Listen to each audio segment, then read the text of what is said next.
Councillor Robin Brown, who's a North Hampshire County Council Cabinet Member with responsibility for public health, which is the area of the County Council that country parks now come into as well.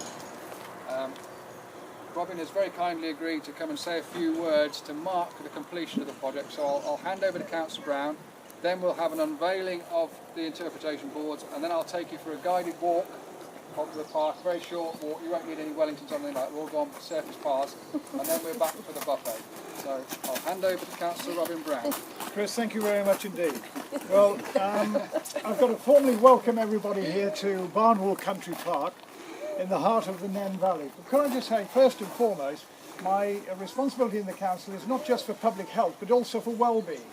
And the issue about country parks is that it really does add value to the well-being of our population and the residents of all of the areas that we're fortunate enough to be able to represent. The country parks, and this one in particular, receives 2 million visits a year, which is, you know, quite incredible when you think about it. And on the basis, therefore, that it's such a marvellous benefit to health and well-being in the county as a whole, I think that everybody involved has got to be thanked very specifically for what we've been able to do here. As I'm sure you're aware, all the parks that we have in the county are free to enter on foot, and they provide accessible countryside experience for a large number of people, regardless of age or mobility. However, our parks need to be self-financing and rely on income from visitors to fund their provision, and projects like this really help the long-term sustainability of our parks. And the long-term sustainability is something that we are very, very keen to maintain, particularly on the basis of the pressures that we are all under with regard to the funding, the issues as I'm sure you're all aware of. So today we're here to mark the completion of the Kingfisher Project, which was conceived by Philippa Croucher. Philippa's there at the back. And Chris Haynes, obviously, and where's Paul? Paul Easthope, for overseeing much of the delivery.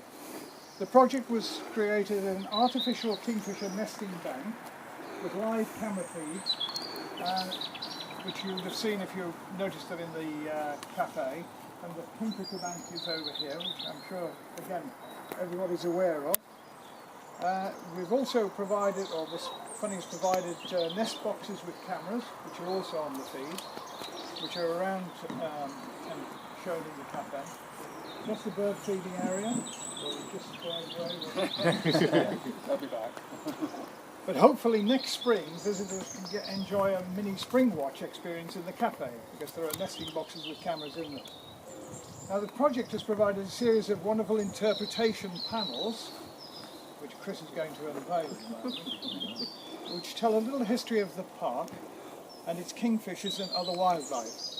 And we've also provided a unique hobbit garden and toddler play area just in front of the cafe, with the carvings created by Carrie Ewan. Carrie's with us today. We're delighted to see you here, and thank you.